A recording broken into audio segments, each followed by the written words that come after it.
Hey everybody, Mark Herman, aka LA Bengal fan on Twitter, Facebook, Instagram, YouTube, repping the Bengals for the AFC Northerners. Well, here we are at Steeler Week, but let's cover a little bit of news and then we'll get into a little bit of previewing of the game coming up this Sunday. Bengals were flexed to prime time with their Kansas City game in Week 7.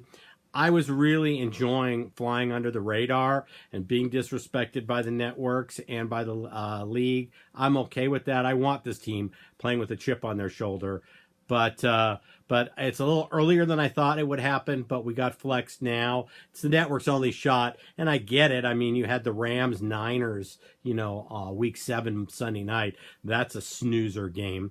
Now that Garoppolo and you see the Rams at 5-0. Those are two teams going in opposite directions this year. With respect to who practiced today, Bowling and Croft did not practice. We need Bowling for the game this week. We need every offensive lineman, and he's one of our more competent offensive linemen on the left side with Cordy Glenn. So we definitely need him. Ross was limited in practice, but did return to practice today. And Preston Brown was also limited. We need him back. We saw Hardy Nickerson trying to cover a running back, and we do not want that. We want Brown back. And obviously Gio's out, which hurts our pass protection, because he is not only does he catch the ball well, but he's a great pass blocking running back. So it's going to hurt to not have him, but he's out another week. We did get Mixon back. I am wearing my Corey Dillon. This is a Corey Dillon jersey. So and it is black jerseys this week, guys and gals. So that's the color combination. You want black for this week. Let's get into the Steeler game. The Steeler weeks are always different than any other weeks. We've lost 6 of our last 6 to the Steelers. We've lost 9 of our last 10. Recently, whenever we've won the division, we've beaten the Steelers at least one time during the season when we won the division. So if we really, really want to make a statement and kind of separate ourselves from the pack, this is a very important game. We need to win one of the next 2. And I would much rather have it be at home against the Steelers and send the Steelers into their bye week 2-3-1. But and I don't want to make the Kansas City game a must-win game. If we don't win on Sunday, there's a good chance we're staring at a 4-3 record when we're coming home to play Tampa Bay before our bye.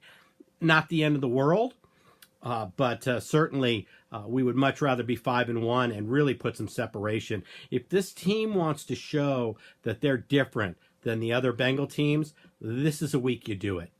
This is a week you do it. You approach the game, you keep your head together, and just methodically go out there and execute and not lose the game on mental errors or anything like that.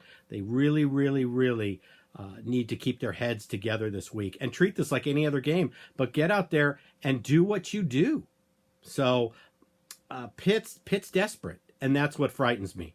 Pitt absolutely has to win this game. They're going into their bye week. They cannot afford another division loss. They just can't. They've got a tie with the Browns. They've lost to the Ravens. If they get another division loss, they're literally dead on the tiebreakers.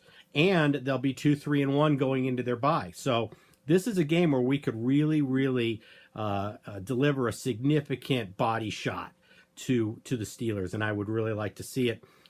Pittsburgh blocked a punt against Atlanta. We had a punt blocked against Atlanta. So we can expect some serious pressure on our punter. I mean, it's kind of like when a guy fumbles, everybody starts trying to strip the ball. Well, we've already shown that our special teams is suspect. We gave up a punt return last week to Miami, and we had a punt blocked in Atlanta. Special teams is going to have to pick it up. I mean, it was horrible. We can't give away cheap scores like this. And we have to get out of the box better than we did against Miami. If we fall back 14 or 17 nothing, the Steelers aren't going to blow that lead in the second half. They're just not. So we have to play punch for punch. Keep this a close game. Win this game. Win this game at home. DBs, please hold the ball. If we get a chance to intercept a ball from Ben, let's make the interception. Really, really important. Because when you give that batter, let's take a baseball analogy, you give that batter a 4th or a 5th strike, they always burn you. So let's hold on to the football. Typically, these are lower scoring games. But both of these defenses have been very suspect this year. So I'm thinking this is going to be, and the offenses have looked very stout. The Steelers more recently in the last couple weeks getting it together. They're on the road. They don't play as well on the road. Ben doesn't play as well on the road.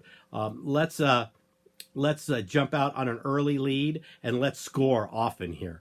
Really need to do that. I do see this as a higher scoring game, like I was saying.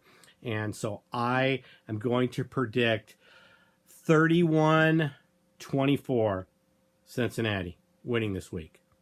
So that's going to be my prediction. In the last video, I want to apologize. A couple people called me out on it.